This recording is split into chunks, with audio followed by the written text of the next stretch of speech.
estado actual en el que estamos, me estoy tomando la licencia de hablarles sin mascarilla, lo cual me hace sentir mucho mejor.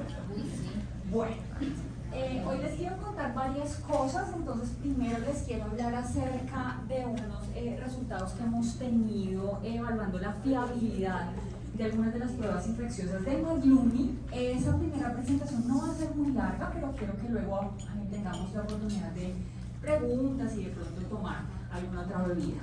Porque el plato fuerte, porque es un poquito más largo, va a ser el tema de los anticuerpos neutralizantes. ¿Okay? Entonces creo que la cosa se empieza a poner un poquito más compleja.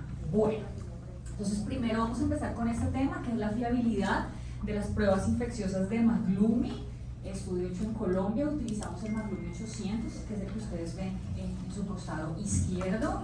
Y quiero empezar presentándome de manera conveniente. Mi nombre es Adriana Urbina, estas son mis filiaciones institucionales.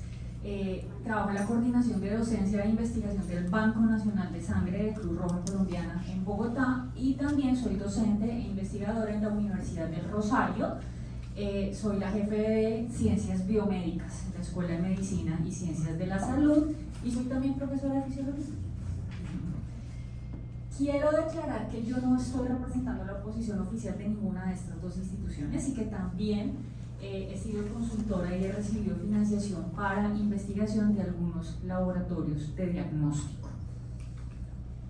Bueno, la Universidad del Rosario, que es una de las instituciones con las cuales trabajo, fue la primera fundada en Colombia en el año de 1653, el Colegio Mayor de Nuestra Señora del Rosario, que fue creado de hecho con el programa de medicina y el programa de jurisprudencia.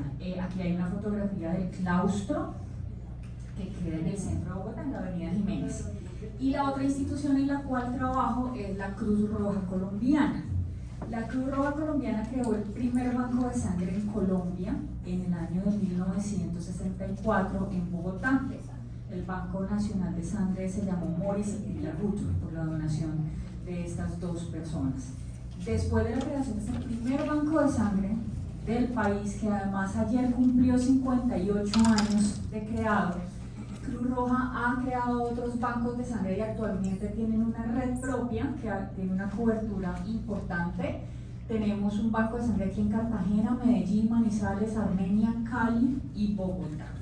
Toda esta red de bancos de sangre de Cruz Roja contribuye con un 15% del suministro de toda la sangre del país. Entonces, bueno, después de esta breve presentación, pasemos entonces al contenido. Les quiero hacer una pequeña introducción acerca de la importancia de la tamización de enfermedades infecciosas en general, pero particularmente cuáles son los retos que le impone el contexto del banco de sangre al diagnóstico de tamizajes infecciosas, y luego simplemente vamos a pasar a los materiales y los métodos que utilizamos para este estudio, los resultados y las conclusiones. Entonces, en la introducción lo primero que quiero decir es que los reactivos, dentro de las categorías de los reactivos para diagnóstico in vitro, aquellos que se utilizan para el tamizaje de sangre, de células y de trasplantes, tienen unos retos particulares, y la mayoría de las regulaciones a nivel del mundo los clasifican como de alto riesgo.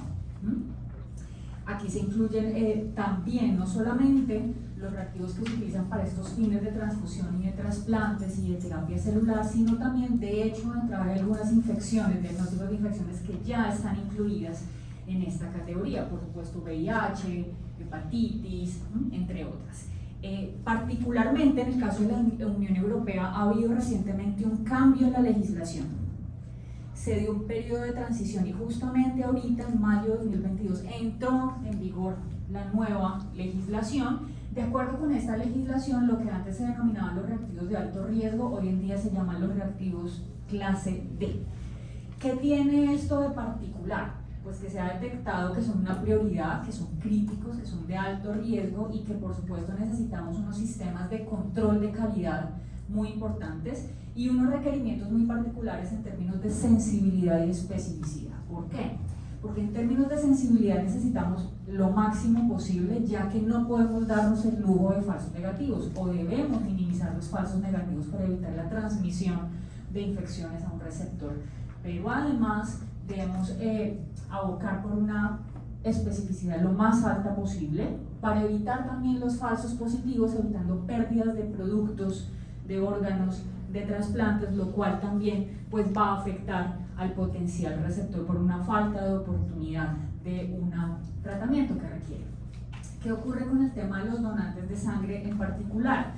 Que aunque tengamos reactivos de máxima sensibilidad y especificidad, ustedes saben que la probabilidad post-test, es decir, una vez una prueba es positiva, la probabilidad de que sea un verdadero positivo, o sea, la probabilidad post-test, no solamente depende de ese desempeño del reactivo en términos de sensibilidad y especificidad, sino que depende de la prevalencia de esa condición en la población general, ¿cierto? Si nosotros utilizamos una prueba de tamizaje de una infección determinada en un grupo de alto riesgo con una alta prevalencia, por supuesto esa probabilidad post-test va a ser muy alta, pero los donantes de sangre son todo lo contrario, son una población que ha sido seleccionada a través de unos criterios clínicos de acuerdo con una serie de hábitos para que sean una población de bajo riesgo. Por lo tanto, la frecuencia, la prevalencia de estas infecciones y de otras es muy baja en donantes de sangre, inferior a lo que se observa de hecho en la población general. Por lo tanto, esa probabilidad post-test es altamente impactada al utilizarse en esa población particular. Es por eso que es de interés mostrar estos hallazgos, porque es un escenario diferente, es un escenario distinto del diagnóstico clínico, por supuesto, pero es un poco más exigente en términos de reactivos. Estos reactivos de los cuales les voy a hablar hoy cuentan en Colombia con registro sanitario para uso diagnóstico y también para uso de banco de sangre, porque los reactivos, justamente por estos requerimientos especiales para el uso en sangre y trasplantes, necesitan que se diga expresamente esto en el registro, o sea, no solamente diagnóstico in vitro, sino que diga expresamente si está autorizado para su uso en banco de sangre. Por lo anterior, el objetivo de este estudio fue entonces evaluar la fiabilidad de algunos de los marcadores infecciosos de McLuhan en banco de sangre con respecto a los reactivos de referencia. Los reactivos de referencia que estábamos utilizando son de AOT, la plataforma Architect, y Alinity. Utilizamos muestras de seroteca desde 2017 y hasta 2021, pero ocurre que en el intermedio, en 2019, pasamos en el banco de sangre de Architect a Alinity y sigue siendo la misma plataforma y la mayoría de los reactivos manejan la misma formulación, entonces por eso los analizamos juntos en un paquete. Entonces, bueno, ese es el objetivo, es un estudio de prueba diagnóstica, por supuesto. Entonces hablemos de los materiales y los métodos. Ya les mencioné algo de las muestras de seroteca que se mantienen conservadas a menos 20 grados centígrados desde 2016 y hasta 2021. ¿Y cómo funciona? Pues bueno, todas las muestras en banco de sangre son sujetas al testeo, pero si una muestra sale reactiva o incluso en zona gris, para la mayoría de marcadores manejamos una zona gris con una lectura superior a 0.9 y un reactivo es superior a 1.0. Pero por seguridad, no solamente las reactivas, sino además las de zona gris deben ir a un montaje adicional de 2 veces más con base en bolsa y en otro tubo, ¿correcto? De manera tal que toda muestra que inicialmente fue gris o reactiva tiene que ir a un proceso de verificación y vamos a reunir 3 lecturas de esa misma muestra, digamos, sospechosa. La decisión sobre el estatus de esa muestra pues se toma con el resultado de 2 de 3. Entonces, si en ese otro duplicado nos vuelve a salir otro reactivo u otra zona gris, se deja aparte. Si no lo hace, de hecho se cataloga como no reactiva y se considera que fue un falso reactivo en esa muestra inicial. Por lo tanto, nosotros discriminamos las muestras que pasaron derecho, o sea, todo completamente por debajo incluso de la zona gris. Este segundo grupo de muestras que les comentaba, que la primera vez salió en gris o en reactivo, pero que luego cuando reconfirmamos desapareció, pero esto igual es importante. Cuando manejamos un volumen grande de muestras y nos interesa que no se nos pase ningún falso negativo, la posibilidad o la frecuencia con la cual ocurren estas inicialmente reactivas igual es algo problemático. Ya las que vuelven a dar al menos una prueba de esas otras 2, se juntan 2 pruebas reactivas, se consideran no reactivas, se sacan aparte y se tienen que enviar a investigación. En Banco de Sangre utilizamos actualmente esta circular 082 de 2011 que fue actualizada en 2019 y se manejan los algoritmos de confirmación. Entonces estas muestras repetidamente reactivas, se les denomina, van para la realización de pruebas suplementarias o confirmatorias. No todas son realmente confirmatorias, por eso uno prefiere más bien hablar de pruebas suplementarias. Y según el resultado, si es negativo, se considera repetidamente reactiva con confirmatoria negativa, ¿cierto? Eso implica que en teoría ese donante puede reintegrarse al sistema después de esperar cierto tiempo, repetir el tamiz, en fin. Las que dan confirmatoria positiva, prueba suplementaria positiva, pues se consideran los verdaderos reactivos. Por lo tanto, desde el punto de vista del estado o la condición del sujeto, se supone que la categoría 1, 2 y 3 no tienen la infección. Y los que son los verdaderos positivos son los 4. El 2 y el 3 pues son un juego de falsos reactivos, o un falso reactivo aislado o un falso reactivo repetido que finalmente la prueba suplementaria o confirmatoria nos reveló que no está. ¿De acuerdo? Bueno, ¿cómo fueron los ensayos? Testeamos estos 5 marcadores. Recordemos que en Banco de Sangre tenemos en Colombia 7 marcadores obligatorios. Los montamos en este equipo, el Maglum 800, el que ustedes ven ahí, y montamos 275 pruebas para VIH combi, o sea, antígeno y anticuerpo, 218 para Chagas, 107 para sífilis, 177 para hepatitis C y 269 para antígeno de superficie, para un total de 1046 pruebas. ¿Cuáles faltan? Y estamos justamente en proceso de hacer esos ensayos adicionales para verificar HTLV, correcto, y CORE. Como les mencionaba, estos 5 marcadores que ya evaluamos cuentan con registro INVIMA para uso diagnóstico y para uso de banco de sangre. De hecho, también es común en las mismas instituciones que tienen tanto laboratorio clínico como banco de sangre, en algunos de ellos a veces las muestras que son inicialmente sospechosas en laboratorio clínico a veces se envían al banco de sangre a confirmación, ¿no? Bueno, corrimos unas muestras.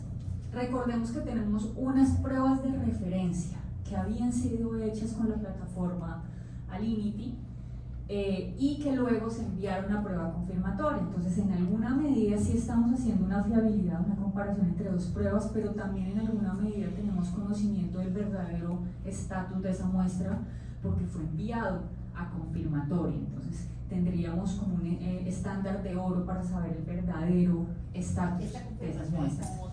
Con otro.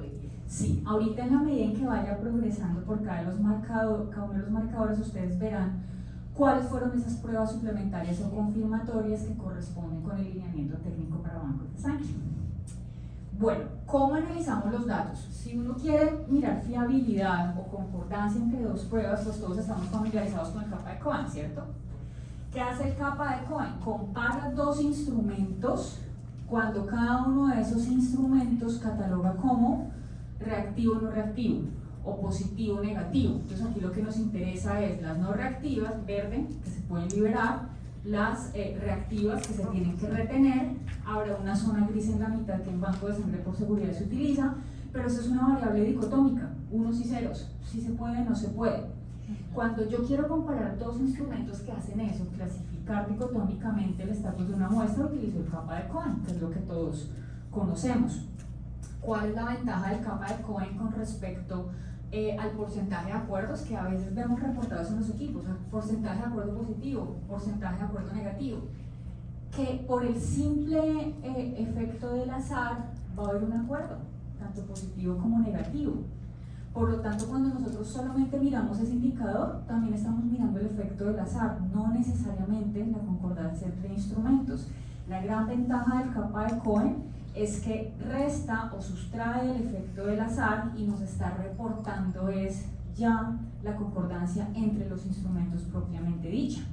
Entonces, cuando el capa de Cohen es de 0, quiere decir que esos acuerdos positivos o negativos que hayan existido son simplemente por azar. Cuando el capa de Cohen es superior a 0, puede ir de 0 a 1, por ejemplo, quiere decir que hay algún grado de acuerdo entre los dos instrumentos. Puede ser también inferior de 0, o sea, negativo, quiere decir que, de hecho, un instrumento va para un lado cuando el otro dice prácticamente todo lo contrario. Entonces, esa es la ventaja del kappa de Cohen por encima del porcentaje de acuerdo positivo y negativo.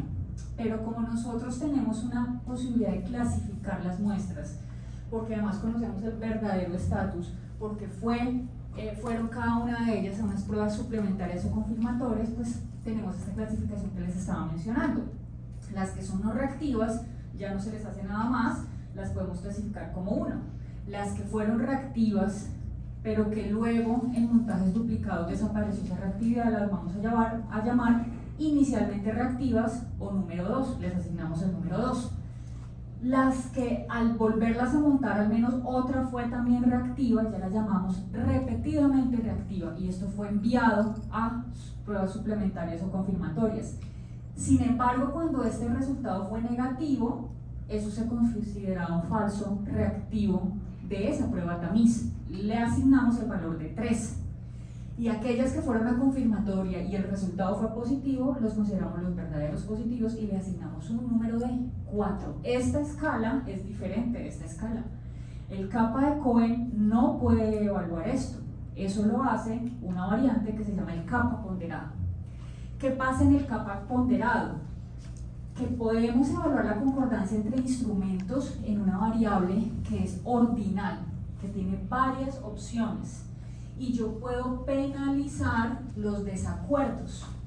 ¿Qué quiere decir esto? Que no es lo mismo tener un desacuerdo. Si yo tengo que en una muestra, en un reactivo, por ejemplo, en un instrumento, una muestra medio no reactiva y en el otro medio reactivo, eso lo penaliza el kappa de Cohen. Pero es que no es lo mismo si en un reactivo me dio 1 y en el otro me dio 4. No es lo mismo que en uno me haya dado 3 y en el otro me haya dado 4. Es peor el primer escenario. Entonces, ¿qué hace el kappa ponderado? Calcula las diferencias. Si la diferencia es pequeñita, lo penaliza poquito. Por ejemplo, de 1 a 2, de 2 a 3 o de 3 a 4. Pero si la diferencia es muy grande, lo penaliza más, lo castiga más. Y uno puede castigar o simplemente sustrayendo la diferencia entre esta y esta, la penalizo 1, 2 y 3, o uno puede ser mucho más exigente, penalizar al cuadrado. La ventaja de utilizar un ajuste cuadrático es que cuando la diferencia no es positiva, sino que es negativa, pues como se multiplica por sí misma, me quito de encima el efecto indeseado del signo negativo. Nosotros utilizamos kappa ponderado con ajuste cuadrático, con penalización cuadrática. ¿Ustedes ya habían escuchado hablar de los usos del kappa ponderado? No. Es muy extraño, pero cuando uno revisa la literatura sobre desempeño de pruebas diagnósticas y concordancia entre instrumentos, uno siempre ve los acuerdos positivos, los acuerdos negativos y a lo sumo kappa de Cohen, pero uno no ve kappas ponderados. Es bastante curioso. ¿De dónde surgió esta idea? Pues con mi equipo de trabajo somos como aficionados, famosos, entusiastas de la bioestadística y la epidemiología, y un día como que me quedé pensando, pero es que este kappa ponderado realmente se adapta muchísimo mejor porque me permite ver estos problemas intermedios que son las muestras con categoría 2 y con categoría 3. Y además de esto, pues utilizamos este otro análisis que es clásico, ¿cierto? La curva ROC. La curva ROC básicamente nos permite evaluar la exactitud diagnóstica de un instrumento con respecto al estándar de oro. Entonces, como nosotros sabemos el verdadero estatus de las muestras, porque se investigó con todas estas otras pruebas suplementarias y complementarias, utilizamos también una curva ROC, y particularmente, como estábamos con dos plataformas, la Maglumi versus la plataforma en uso, podríamos compararlas contra el verdadero estatus de una muestra, y las comparamos determinando, no solamente haciendo la gráfica, sino sobre todo comparando el área bajo la curva. ¿Por qué? Porque cuando lo que tenemos es un pésimo rendimiento, ¿cierto? Donde realmente no tenemos exactitud diagnóstica, lo que tenemos es una línea diagonal.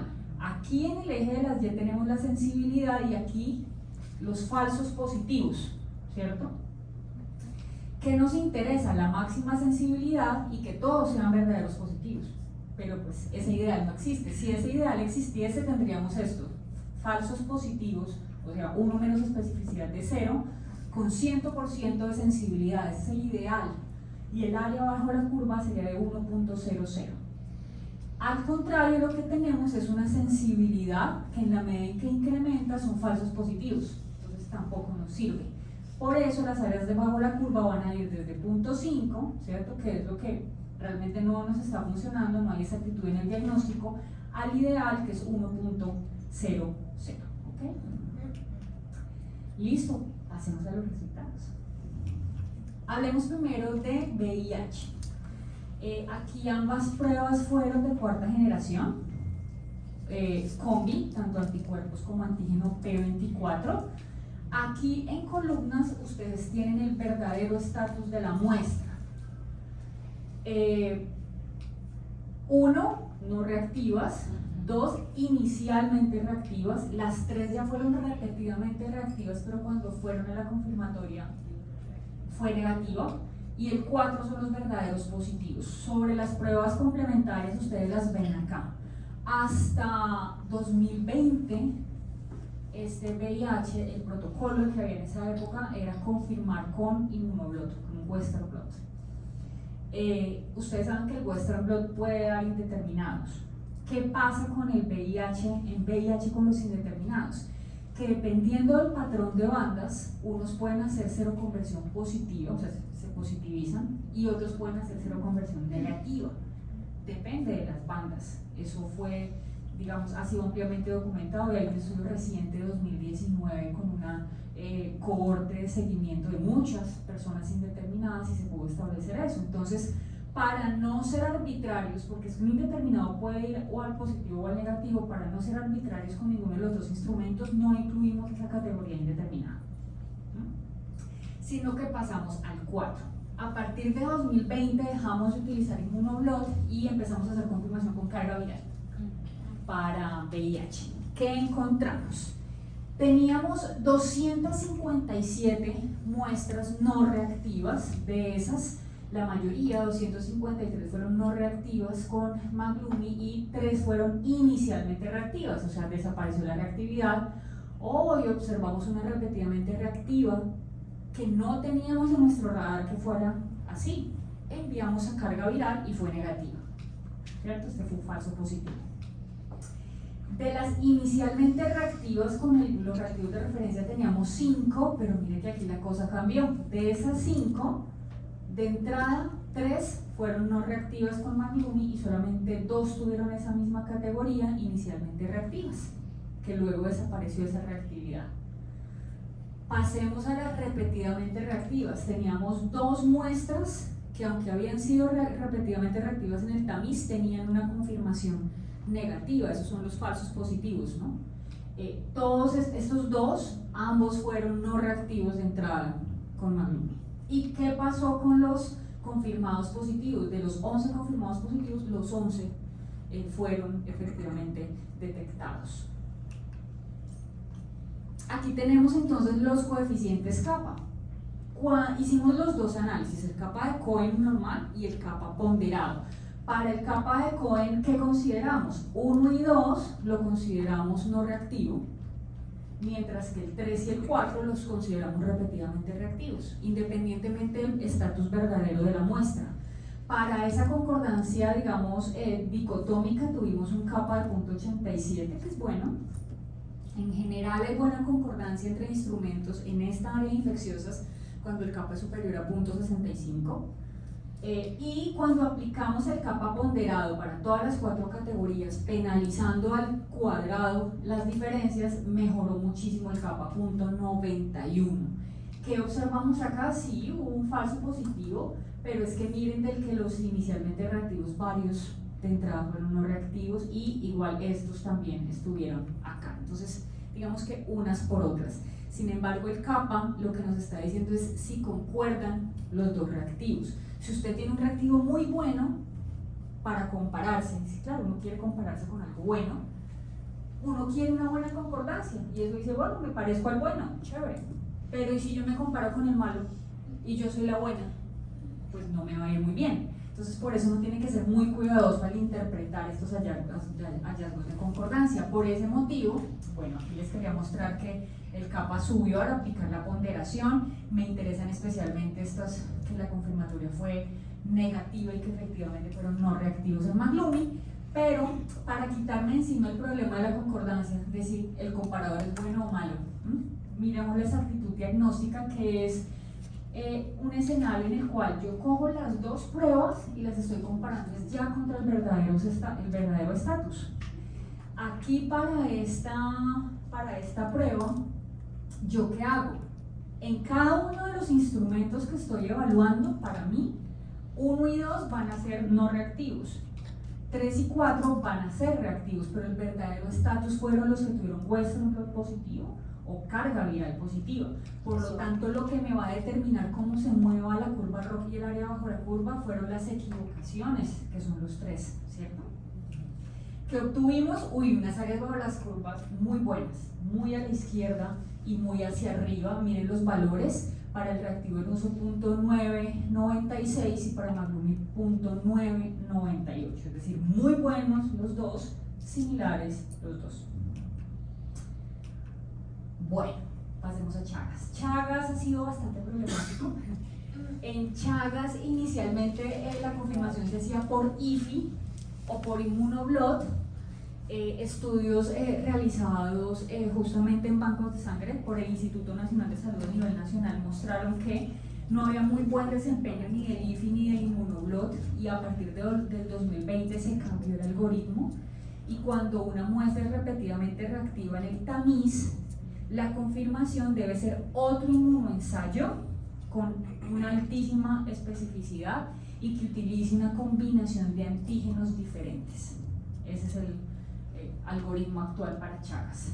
Que tuvimos 218 muestras, 149 no reactivas, todas fueron catalogadas de la misma manera por el McLumi. Aquí no teníamos inicialmente reactivas. Teníamos 27 muestras que eran repetidamente reactivas en el tamiz, pero que la confirmatoria era negativa, o sea, eran falsos reactivos. Esto es problemático, particularmente para Chagas.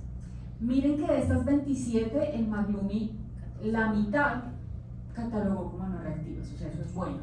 La otra mitad sí se mantuvo como repetidamente reactiva con confirmatoria negativa. Bueno, aquí tenemos algo bueno. ¿Qué pasó con las confirmadas positivas? Todas fueron catalogadas apropiadamente por el McLumi, lo cual nos da un kappa simple de 0.84. ¿Y qué pasó con este otro kappa? Con el kappa ponderado, él me está penalizando esto que realmente es bueno. O sea, para él esta diferencia en 13 muestras que han debido estar en una categoría 1 o 2, pero que fueron 3, ¿cierto? Que estando en 3 aquí, estas 14 fueron 1, él eso lo penaliza muy fuerte. Entonces, por eso, en ese caso, el kappa ponderado para él fue 0. Eso no hay significancia, eso es puro azar, así es como se interpreta. Entonces, no necesariamente es malo. Hay que mirar la tabla de 4x4. En cambio, miren en la curva ROC es diferente, porque aquí yo considero como positivos solamente los confirmados positivos y estoy evaluando a los dos instrumentos como si fueran de manera independiente contra ese estándar de oro. Igualmente tengo buenas áreas bajo la curva, el reactivo en uso 0.92, pero el McLumi le fue súper bien, 0.96 de área de la curva, está un poco más a la izquierda que el reactivo en uso. Sífilis. Sífilis es otro cuento. Durante muchos años se hacía tamizaje con pruebas no treponémicas, ¿cierto? PDL o RPR principalmente, pero ya desde hace varios años en Banco de Sangre también son pruebas treponémicas. Precisamente por todo el proceso de selección de los donantes, la probabilidad post-test es muy baja. Entonces se empiezan a observar muchos reactivos. Es el marcador que más reactividad de un banco de sangre y que produce más descartes. Sífilis, y el otro es CORE. Entonces en alguna época la confirmatoria de sífilis curiosamente se hacía con una prueba no treponémica. Eso se llama un algoritmo reverso. O sea, lo clásico en clínica es que en un paciente en el que se sospecha arranco con no treponémica y confirmo con treponémica, ¿cierto? Por ejemplo, RPR o RL versus FTA ABS, pero pues el FTA igual es manualito, ¿cierto? Entonces ahora uno podía confirmar con una prueba treponémica. En banco de sangre ya estoy empezando con la treponémica. Entonces, ¿cómo confirmo eso? ¿Contra qué? Entonces, en alguna época y durante mucho tiempo, no solo en banco de sangre, sino en clínica, se utilizaba el algoritmo reverso, se le llama, porque es al contrario. Si una prueba que me dio repetidamente reactiva en una prueba treponémica, o sea, anticuerpos específicos contra treponema pálido, da positivo con un RPR, me dice que hay una reacción reagínica, ¿cierto? Es decir, hay una sífilis activa. Eso es lo que significa. Pero ojo, si me da negativa, me sigo quedando con la duda, porque puede que haya tenido una sífilis, pero no está en fase activa. Puede que haya sido tratada, por ejemplo, y persisten esos anticuerpos, porque es que cuando se hace el tratamiento, el RPR de hecho se utiliza para evaluar la efectividad del tratamiento porque debe negativizarse, se disminuye la inflamación y el daño tisular generado por la infección. Pero, por el contrario, estos anticuerpos específicos se mantienen a lo largo del tiempo, incluso a pesar de haber sido tratado. Entonces, en ese momento en bancos de sangre se utilizaba este algoritmo reverso. Tiene sus ventajas, pero tiene sus desventajas. ¿Cuál es la desventaja? Que lo ideal se me están pasando estos. Estos que yo estoy poniendo acá como confirmatoria negativa, no quiere decir que no hayan tenido sífilis. Lo que quiere decir es que en ese momento no tenían sífilis activa. Lo ideal, y estamos tratando de generar datos para hacer esa transición, es que este algoritmo reverso sea además modificado, donde además de otra prueba no treponémica se haga una treponémica. Les muestro el escenario. Prueba reactiva, digamos en este tamiz. Lo llevo a prueba treponémica y no treponémica. Si me da positiva en esas complementarias solo la treponémica, hay una coincidencia. Quiere decir que ese sujeto tuvo sífilis, pero en la actualidad no está activa, por el motivo que sea. Tratamiento. Escenario 1. Escenario 2. Ambas, tanto la treponémica como la no treponémica, salen positivas. Igual, está en una fase activa porque el hecho de que haya anticuerpos reagínicos quiere decir que está en fase activa, y la treponémica me da la concordancia entre las dos pruebas treponémicas. Y el último escenario es que en esa prueba complementaria el RPR sea negativo, no está activo, pero la otra treponémica también me dé positivo. Quiere decir no está en fase activa.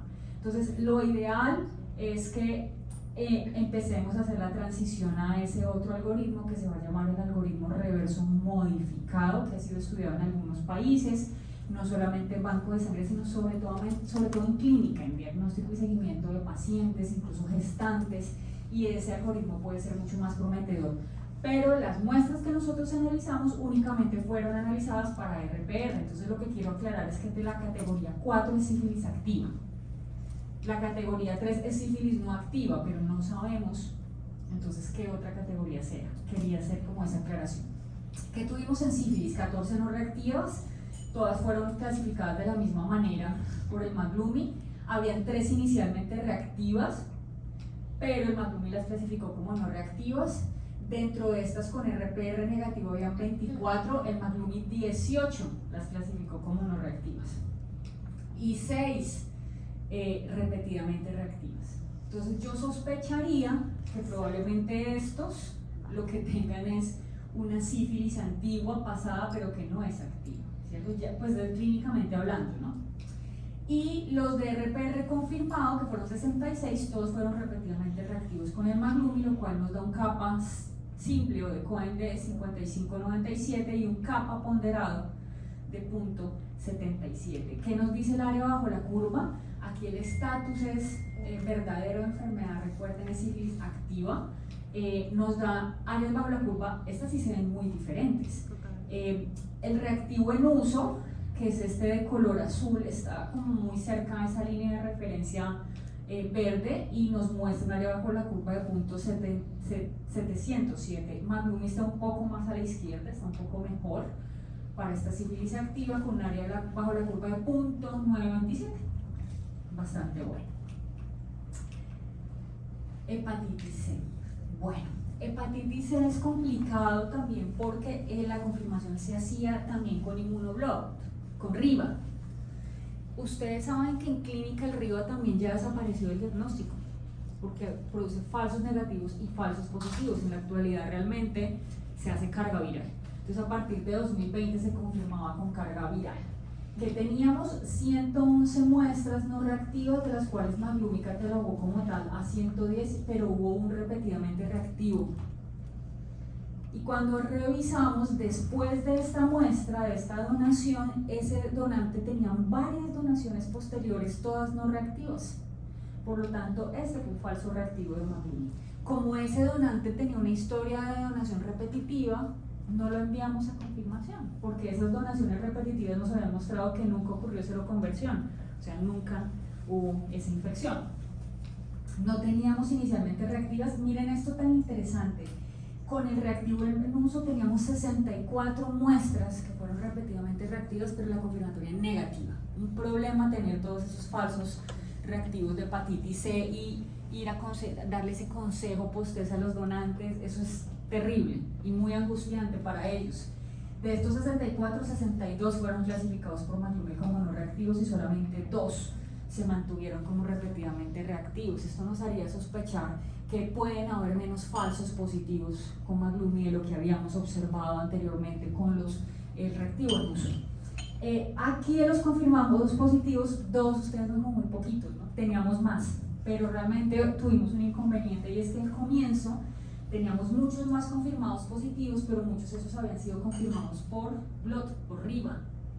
Y cuando testeábamos repetidamente esas muestras, cambiaban las lecturas y dijimos, no, esto no nos gusta, vamos a mandar todo esto a carga viral. Y cogimos un set de varias muestras que creíamos que eran confirmadas positivas, que le habíamos dicho al donante que era positivo y remitido a la EPS, o sea, habíamos hecho todo el proceso que el algoritmo nos manda hacer, pero veíamos ese comportamiento aberrante.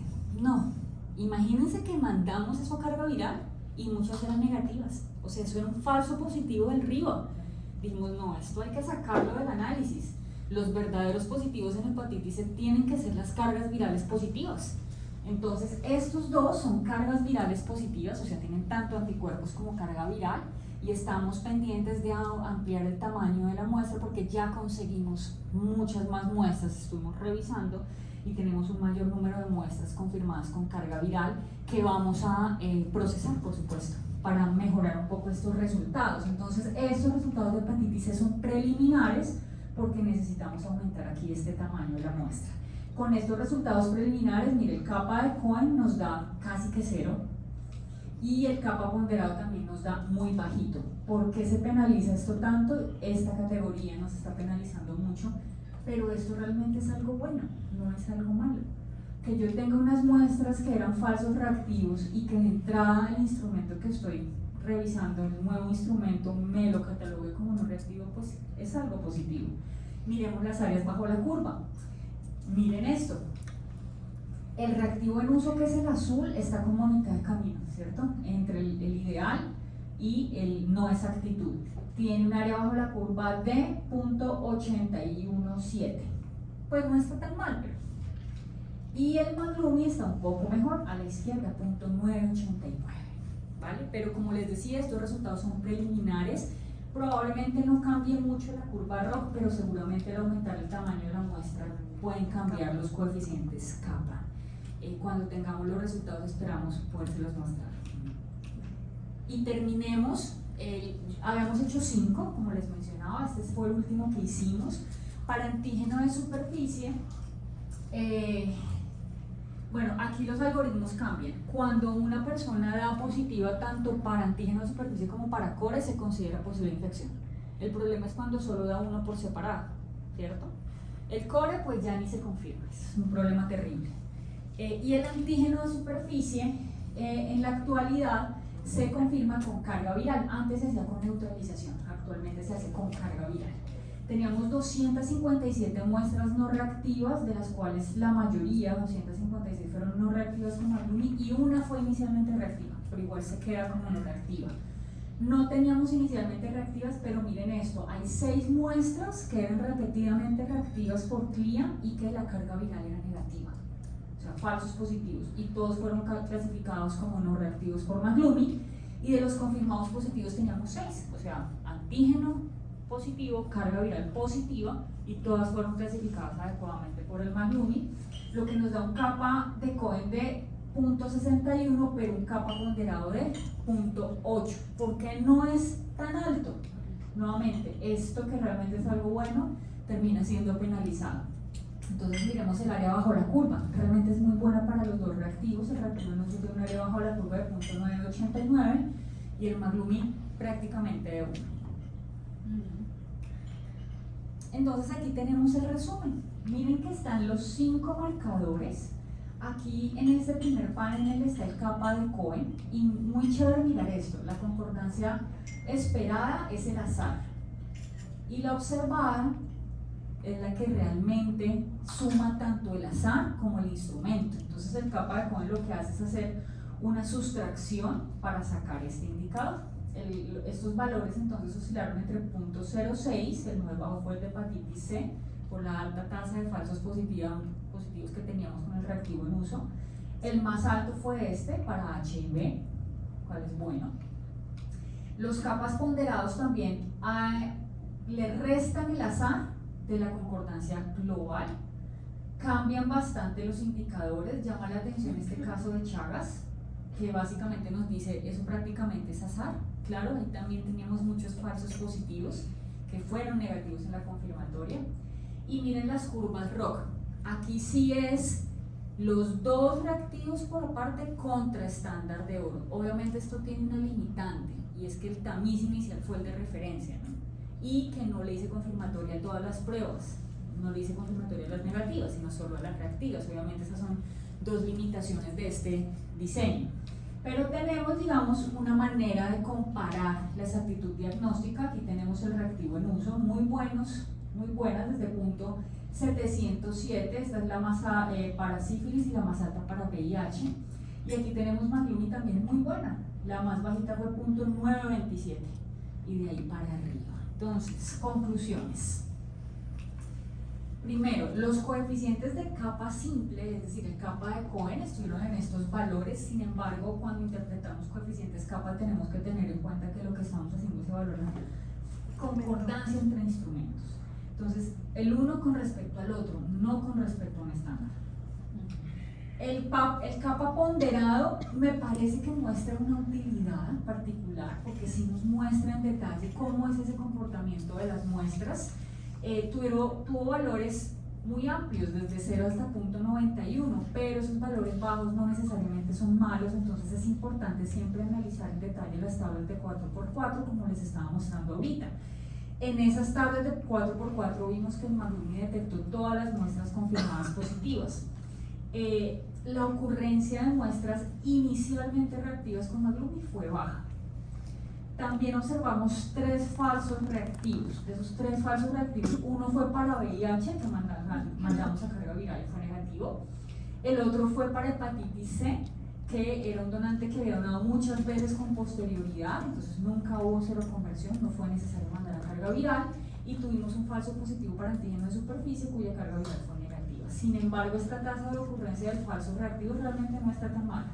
La tasa de falsos reactivos en banco de sangre suele ser considerable. En cambio, ¿qué observamos? Que precisamente dentro de estas muestras falsamente reactivas, que son un problema porque representa la pérdida de producto, perder donantes, confrontar con una situación muy estresante a un donante, mostró que dentro de este grupo de muestras, muchas de entrada eran clasificadas como no reactivas por el Maglumi, más o menos una disminución entre el 59 y el 100%, lo cual nos haría pensar que posiblemente haya una mejoría de especificidad. ¿Qué mostramos entonces? Que el Maglumi mostró una exactitud diagnóstica similar al reactivo en uso, que hubo una concordancia para algunos marcadores muy buena, para otros no tanto, pero este tipo de resultados sugieren que puede haber ciertas ventajas de este reactivo. Algunas áreas bajo la curva eran mayores y sobre todo parece que muestra una menor tasa de falsos positivos, es decir, una mejor especificidad. Como les decía, tenemos pendientes 2 marcadores más. Apenas tengamos los resultados esperamos podérselos dar a conocer. Quiero finalmente entonces agradecer a todo el equipo técnico y administrativo del Banco Nacional de Sangre de la Cruz Roja Colombiana en Bogotá, pero particularmente a la doctora Tatiana Ortiz, que fue básicamente la que manipuló un equipo como este, y también a Paola Cocuy y Marilyn Hernández. Ellas nos ayudaron a ubicar todas las muestras de seroteca, prepararlas para las determinaciones. La doctora Tatiana además hizo las pruebas serológicas ya con el Maglumi, y con ayuda de la doctora Marilyn también hicimos la remisión para confirmatorias de las muestras estas sospechosas o falsas reactivas que detectamos. Y por supuesto agradecer a SNAI y a Vélez Lab, porque ellos nos suministraron todos los reactivos, los consumibles, pusieron a nuestra disposición el equipo, todo su equipo de sus, expertos en esta línea diagnóstica y de ingeniería, para que pudiéramos desarrollar este estudio, pero sin tener influencia ni sobre el diseño del estudio ni sobre el análisis de los resultados. Entonces, a todos ellos muchas gracias, y a ustedes por su atención. ¿Hay preguntas o comentarios? Están tímidos hoy, nadie pregunta. ¿Será que ya se les bajó otra vez el nivel de cafeína? ¿Quieren un pequeño receso de al menos unos 5 minuticos antes de pasar al otro tema?